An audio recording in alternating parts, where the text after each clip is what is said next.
I really wanted to do this interview for a while with Paul, and we had to keep rescheduling, and we finally found the time to get together, and I really want the community to know who he is, and he's been a judge, he's been a coach, he's taught a great amount of students in this area. So without further ado, Paul Ramos. Thanks, Matt. Good to be here. Just wanted to say thank you for the opportunity to come see your studio, and tell the audience about your martial art training. Where did you start, and how did you get to where you are now? Well, I grew up in New York City, in Harlem, back in the 60s and 70s. It was pretty raggedy back then. It was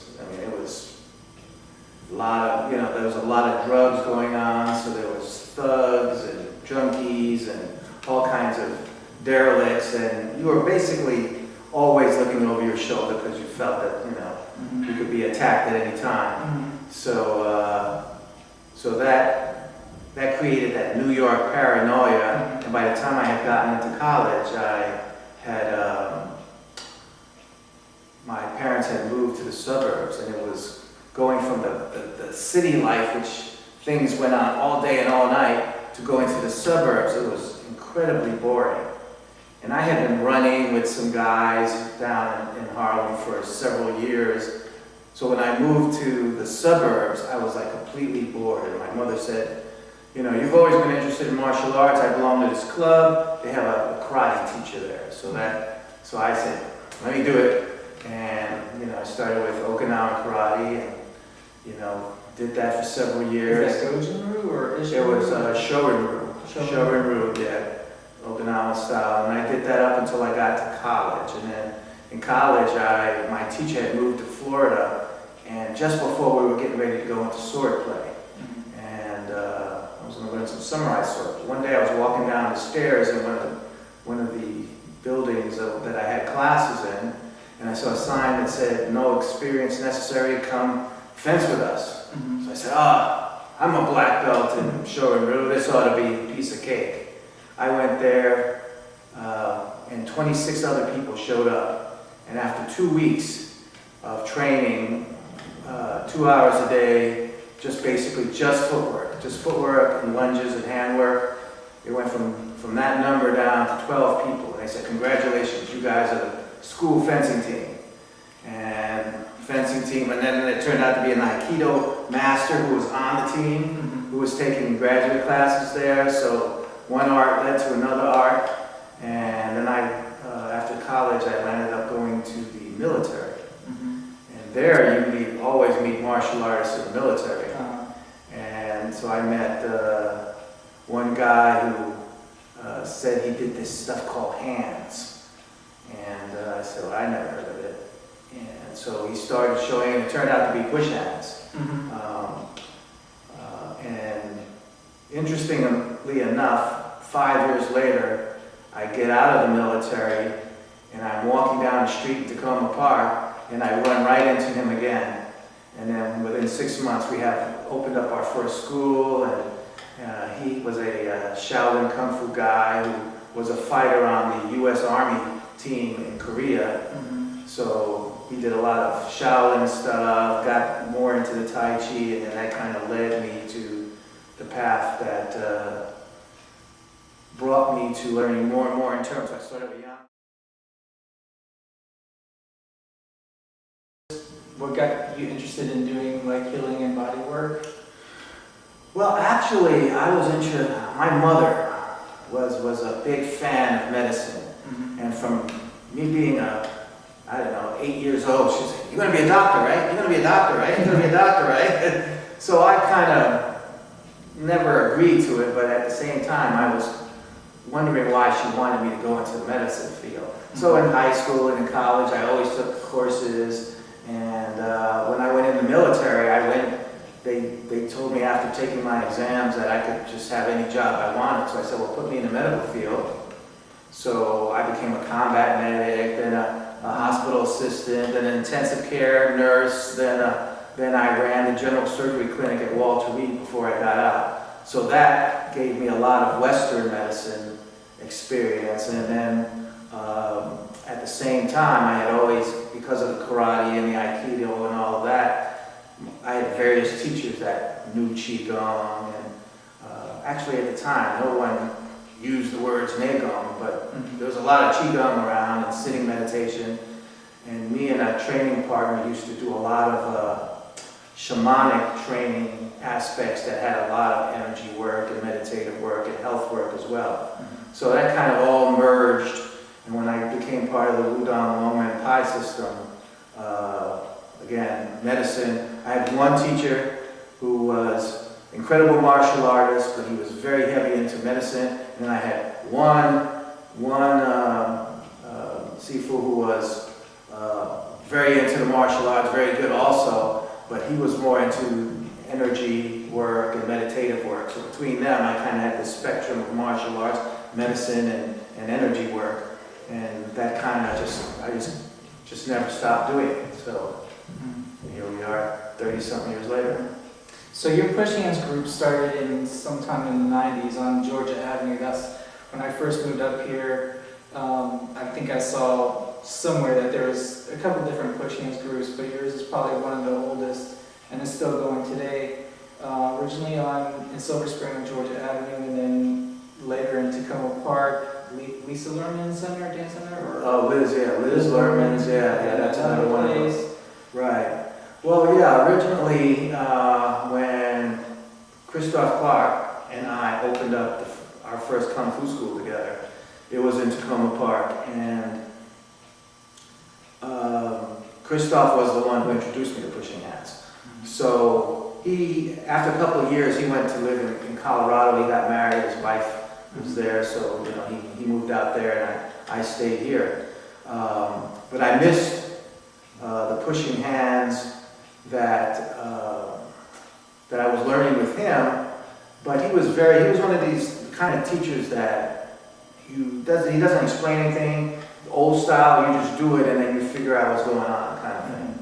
So I did that with him for a couple of years, but then when he moved, I was really into it. And at that time I had already competed at some of the local Kung Fu tournaments, and I was seeing that there were people who had different styles. Some people were more aggressive, some people were softer, some people looked like they were doing more Bagua than Tai Chi. And again, we're talking, late 80s, early, till about 90. By 92, I decided that, it was difficult to wait to tournaments to go push with people. So I would just start advertising a side thing that was free for the community. Free community, open pushing, Tai Chi Pushing Hands. And so it started in 92. We still have it. In fact, I was just there day before yesterday, going strong. It's a great group because over the years, so we're talking like since 92 to now, that's over 25 years, we've had people who started with us, got really good, got some national plus world championships under their belts. They disappear, they come back. So anytime you walk in at this time, it could be beginners and intermediates, it could be advanced guys, it could be 3 or 4 former national champions just strolling in and pushing with everybody and sharing. It's not very adversarial.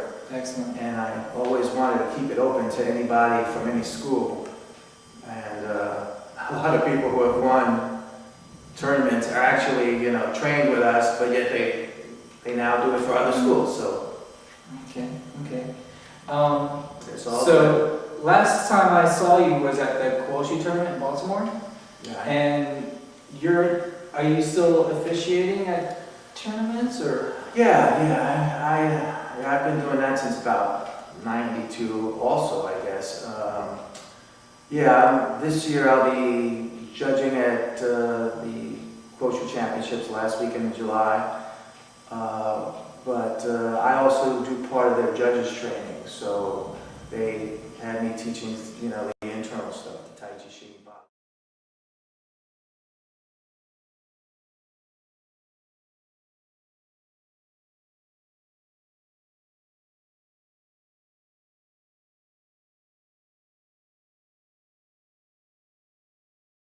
Kuoshi Championships last weekend in July.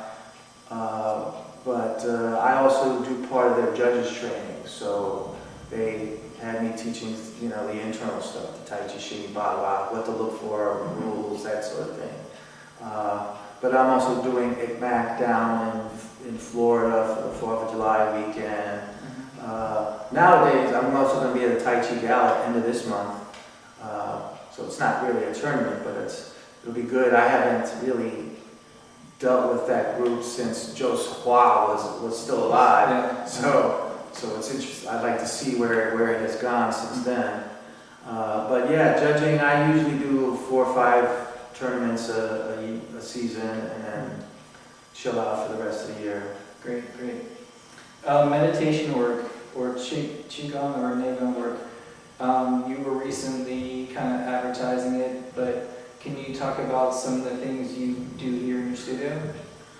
Well, I mean, we do various sets of Qigong. So there's an 18 Tai Chi Qigong, there's a 28 Tai Chi Qigong, there's some of the Shingi Neigong we do, standing postures. There's also some Tai Chi Neigong we do, holding various postures, which apparently a lot of people do nowadays. When I started doing it, hardly anybody was doing it, but now I understand, you know, other people are doing a lot of the same stuff, so it's kind of gotten around. The Neigong part is, you know, as my teacher explains it, he says when you do moving exercises, then it's more of a Qigong thing and you're doing regular breathing. But when you are doing stationary stuff, a lot of the Wudang stuff that we do is reverse breathing to maintain various postures. And then as you're again, it's just blasting your meridians open so that you can kind of get that flow from constant pressure. So you became a Wudang Longman in what year? And can you tell us, your teacher is probably travels back and forth between U.S. and Shanghai, correct? Yeah, he's in China now. He's got a lot of martial art buddies all over China. I mean, And I'll show a picture. It's Master Liu Shaolin. Liu Shaolin, right, and his kung fu brother Gao Tianyang. Those are my 2 Wudang Longman masters. Okay. And so the question was about. Well, you kind of explained it, the Neigong that you do. Right. Okay, so we wanted to show the audience just a couple, some push hands and sword exercises, and we'll take it from there. You want to tell us where you're located to the audience and how to best reach you? Yeah. So our large studio is in Silver Spring, Takoma Park area. Just look for DCMD Taichi, TAICHI.com. That'll get you to our website. And from there, if you want to send me an email, that's longmen, LONGMEN 987 @gmail.com. And that'll just, you know, if you're interested in popping in or doing some free community push hands with us, I really enjoy push hands because after all these years of judging, I just see so much crappy push hands. And to me, crappy push hands is when people are trying to muscle each other, they're using external force, hard, rigid, where there's nothing that vaguely resembles Tai Chi in it. And that's one of the reasons why I keep this thing going, is to try to foster softness overcoming hardness, which is a basic principle. Now people say, well, how could you do that? But it's not about being limp or wimpy, it's about, as the attack comes, you have to intercept it and be softer than it. Once you're softer than it, it's easy for you to manipulate it. If you're hard and it's hard, then you know, you have 2 rams butting heads. And unfortunately, I've seen too many tournaments where that is the standard. And it's, you know, I have been warned as a judge at certain places because I just disqualified both. I said, neither one of you doing pushing hands, Tai Chi, anything internal that I can see, you both lose, next guys, you know. Tournament itself didn't really appreciate that too much. They understood it, but they said, well, you know, you can do it for the rest of this division, but don't do it anymore. But, Okay. so, in Silver Spring, Takoma Park, Gaithersburg area, look me up, Paul Ramos. And, What is it? okay, so you want to start with a little forehands. Okay, when this hand comes in, we do a slightly different version of this. We do, well, you can't see it on here, but. If we go the other way. Right. Okay. Here, the way my teacher shows it is there's a little coil here. So that helps throw the person off, whereas most people just touch and turn. So the Wudang guys is very interesting that they look at a lot of the standard stuff, and they have their own versions of everything. First time I saw Yang style, it had no front stances when they did it. And I said, what style is that? He said, it's Yang style. I said, why is there no front stances?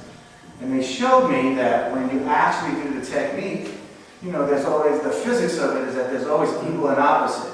So if I push you, and you're usually not just standing there, right? There's a little back force, so it's going to make the person go back. So when you push the person, you're actually going to retreat back. So almost all of their stances finish up in a back stance as the recoil for the actual technique, because they only look at it from the application perspective. I mean, you know, they definitely are into the health aspects. Right. But for them, it's a martial art first, health, exercise second. So this coil will be on this side. That's the coil that will be on this side. So if I bring you up, and bring you over, that's going to help, you know, disrupt your And then you would movement. apply your technique there. Right. Apply a technique there. Just rotate or keep it going. Fold. I like the forehands, but I much prefer just some freestyle because, to me, real Tai Chi push hands, you should be able to somewhere find every move that's in the form. So anything. Right. So whereas when you see a lot of people they do nice forehand exercise, and then when they start pushing, they're doing this kind of stuff, or you never see anything other than maybe a two-hand push. Whereas, you know, I want to see ward off, I want to see needle see bottom, I want to see diagonal fly in application, and that's kind of how I teach my push hands, is to get it all in there. You can apply technique. So, boom, roll back, right? Which is common, I mean, it's regular exercise. But it could also turn into, you come forward, boom, needle.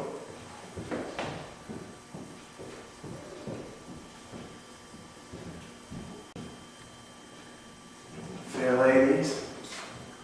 I mean, everything comes out of this one exercise.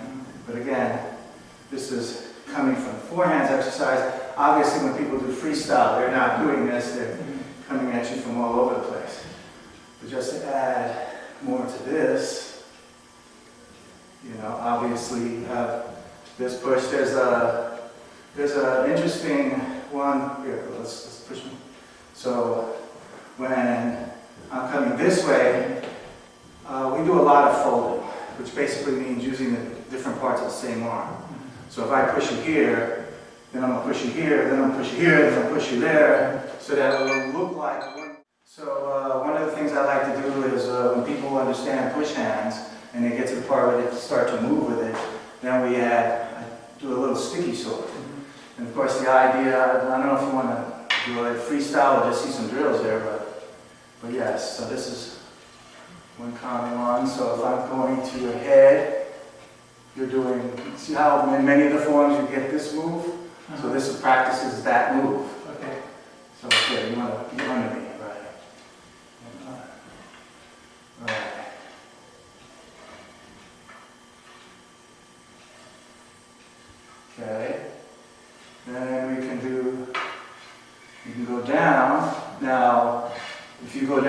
if you're Do I here, have to go this way, or? you can go that way, or you can do what's known as a disengage.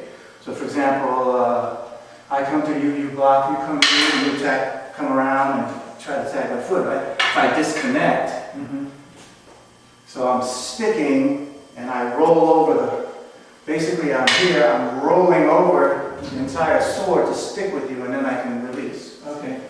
So So if I attack this way, you're going to well, come stick this way. and then cut Right, and and then- bam. Right, so I want to get in the push doors that we do. Basically, you stay connected until their blade is past you and still going beyond you. That's when you can change direction.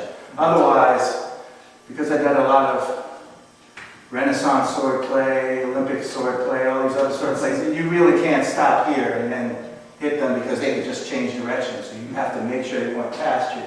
So we're trying to keep it more realistic. Okay. if I So do- how about the sticky sword you see the Chin Man Ching people doing? Is it similar or? It is similar to that, so if you go, there's a drill where if you attack high, and then I'll go low, then now this is the disengage one when you come around this way, and then you come back this way. So disengage is like making a little U. Okay, so here. Here, boom, so you don't have to, because now you're on the correct side, so now you can come back and hit my legs.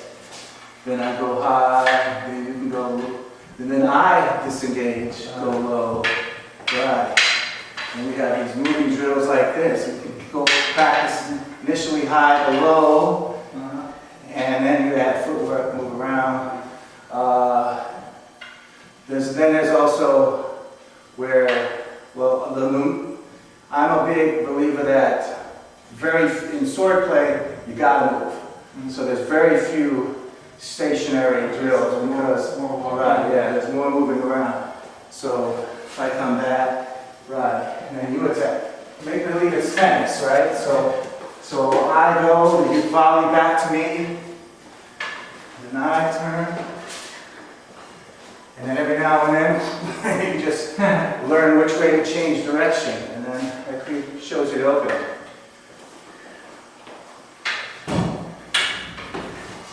Good.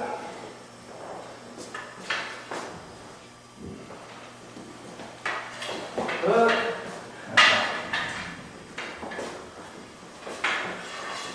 Good. Yep. So, Very nice. yeah. Okay. So, good. So that was it gets to be a lot of fun. And then of course, then you step away and then you do sword sparring, which has that whole. You guys got the padded weapons and the helmets and We have stuff? padded helmets. We have padded swords. We don't really use helmets.